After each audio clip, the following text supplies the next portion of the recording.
Dan saudara, untuk informasi lengkapnya terkait narapidana dan tahanan kabur dari Rutan Salemba, kita akan dengar laporan jurnalis Kompas TV Niputu Trisnanda. Putu, bagaimana perkembangan pencarian para narapidana yang kabur?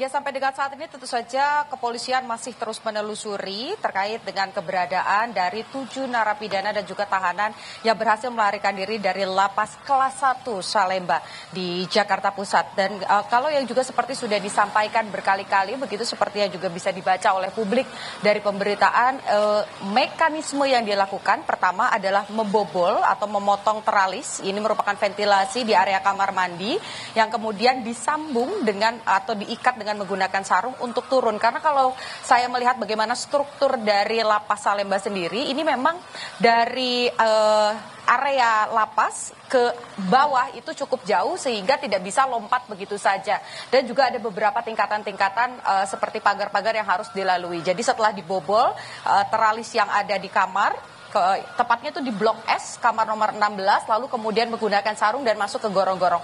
Untuk menjelaskan kepada Anda, Radi dan juga saudara, supaya tergambar seperti apa gorong-gorongnya, saya akan menunjukkan kepada Anda, saya berada tepat di akses keluar 7 tahanan ini melarikan diri. Anda bisa lihat, saudara, untuk lebih jelasnya lagi, ukurannya ini sebetulnya cukup besar. Bahkan saya saja, kalau misalnya berdiri tepat berada di gorong-gorong, ini bisa berjalan membungkuk. Artinya untuk keluar dari sini itu tidak terlalu sulit. Dan kalau yang Anda saksikan di layar kaca saat ini, memang ini sudah ditutup oleh pihak lapas, artinya ada pagar baru, teralis baru yang dipasang untuk mengantisipasi adanya peristiwa serupa terjadi lagi. Tapi kalau Anda bisa menyaksikan lebih dekat lagi sebetulnya, Radi dan juga saudara, di bagian dalamnya ini masih ada beberapa teralis yang nampak terpotong dan juga lepas, sehingga ini bisa menjadi akses keluar bagi para narapidana. Catatannya adalah, Radi dan juga saudara, sebetulnya kalau kita lihat bagaimana kondisi teralis baik yang ada di area luar dan juga di area kamar, ini yang juga dipertanyakan oleh DPR RI begitu. Bagaimana mungkin seorang narapidana ataupun juga tahanan yang seharusnya masuk ke dalam penjara ini sama sekali diambil kebebasannya, tidak boleh berkomunikasi, tidak boleh membawa handphone, apalagi barang-barang lain yang bisa memotong teralis, tapi ini bisa memotong teralis yang ada di area kamar. Kemudian juga yang jadi pertanyaan adalah, dengan adanya gorong-gorong sebesar ini seharusnya kalau memang pernyataan dari pihak Ditjen Pas ini sudah rusak begitu ya, sudah lama ada di sini dengan ukuran sebesar ini, di mana orang dewasa ini bisa keluar dengan cukup mudah begitu lewat sini. Harusnya ini juga menjadi catatan bahwa pengawasan ini bukan hanya dilakukan di area dalam saja, tapi juga di area sekitaran lapas ini, termasuk juga di gorong-gorong ini. Bagaimana kemudian harapannya ketika misalnya ada akses yang sebesar ini, ada kerusakan, secara langsung akan diperbaiki.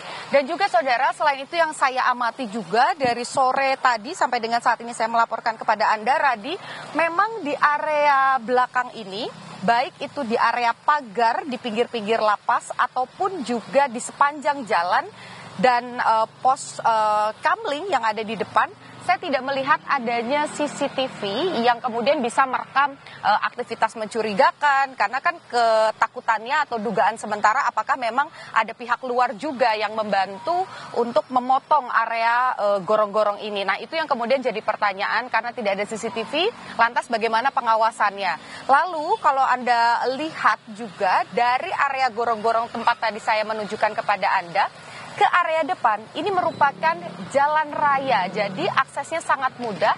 Ada transportasi online, ada ojek daring, kemudian juga kalau berjalan sekitar 150 meter ke sisi kiri layar begitu, Radi dan juga saudara, ini juga sudah merupakan jalan utama di mana aksesnya ini sangat mudah untuk kemudian entah itu ada yang menjemput atau memang menggunakan transportasi yang ada di sekitar sini.